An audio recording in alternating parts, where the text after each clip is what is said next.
La Guerra Civil de 1854. Las guerras civiles de Colombia fueron una serie de conflictos internos surgidos principalmente durante el siglo XIX. La Guerra Civil de 1854, también conocida como Revolución de 1854, fue un conflicto civil que tuvo lugar en la República de la Nueva Granada, antiguo nombre dado a la hoy República de Colombia.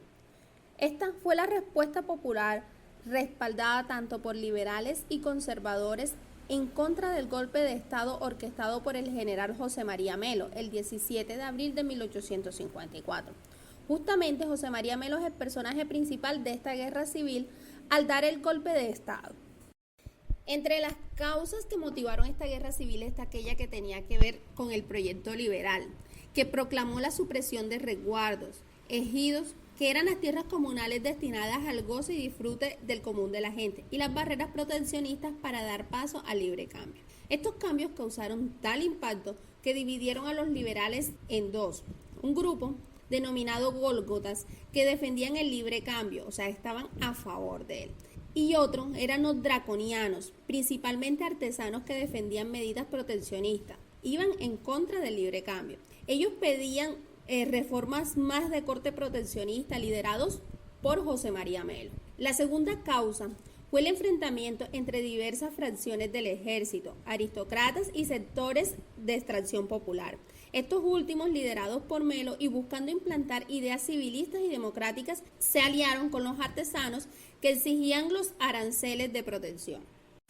En 1853, los candidatos a la presidencia fueron José María Obando, a nombre de los draconianos, y el panameño Tomás Herrera por parte de los liberales radicales o Gólgotas. El ganador de la presidencia fue el candidato José María Obando. Su triunfo fue un tanto particular, ya que tenía aún vigente la investigación por la muerte del mariscal Sucre, pero su relación con José Hilario López, quien fuera el presidente anterior en el periodo de 1849 a 1853, le ayudó a ganar adeptos y mejorar la imagen para así obtener el triunfo. Pero los rumores empiezan a generar en torno a su destitución por parte del Congreso, a lo que Melo, quien está de su lado, empieza a asesorarlo para que se prepare para contrarrestar una posible destitución. Durante la Semana Santa de 1854 y con el apoyo del comandante del ejército, el general José María Melo, los artesanos que estaban en contra de las importaciones, organizados en las sociedades democráticas, llamados huaches por la élite bogotana, inconformes por políticas de representantes en el Congreso, por su rechazo a las políticas que dieran protección de la producción nacional y sectores sociales de trabajadores e imponer nuevos aranceles a mercancías extranjeras. Los artesanos, descontentos, apedrearon a comerciantes importadores, a los gólgotas, quienes eran penitentes y marchaban en una procesión. Los seguidores de Melo, que eran los artesanos que estaban en contra de las importaciones, empezaron a apedrearlos, situación que generó un conflicto entre estos dos grupos.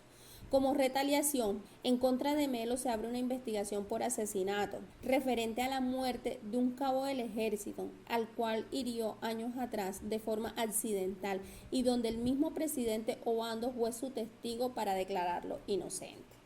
Ante las continuas políticas de parte de los gólgotas, entre ellas negarse a aceptar medidas para protección del mercado nacional o de sectores de clases trabajadores, las propuestas de reducción de efectivos en el ejército, eliminación de grados e insignias a militares, se generó el creciente descontento en varios sectores populares.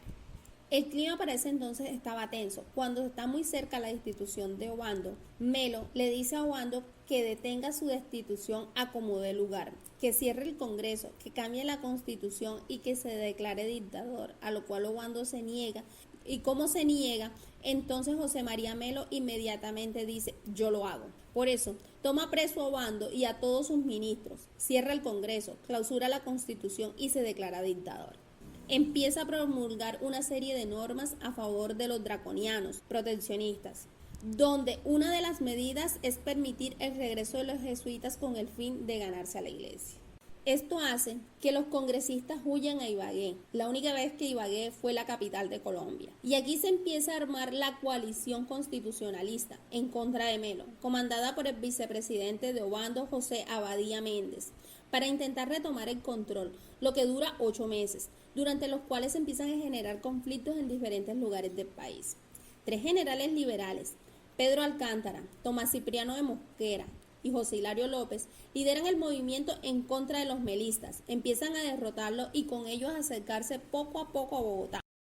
El 4 de diciembre del mismo año entró la alianza victoriosa a Bogotá tras derrotar al ejército melista y a sus aliados, los liberales draconianos y artesanos. Estos últimos presentaron resistencia tenaz durante el asalto final a la capital, razón por la cual el partido vencedor desterró a centenares de artesanos a la zona aledaña al río Chagres en Panamá, la mayoría de los cuales fallecieron durante el viaje a pie. Este conflicto duró 8 meses y costó aproximadamente unas 4.000 vidas. El acto de rendición se firmó en el actual Parque Santander. Entre las consecuencias se destacan que José María Melo, luego de la derrota, es juzgado y depuesto por el Congreso. Mosquera pidió que Melo fuera fusilado, pero Herrán se opuso y en su lugar se le impuso el exilio. Obando, que se había refugiado en la residencia del nuncio, fue juzgado y destituido por el Congreso en su cargo de presidente.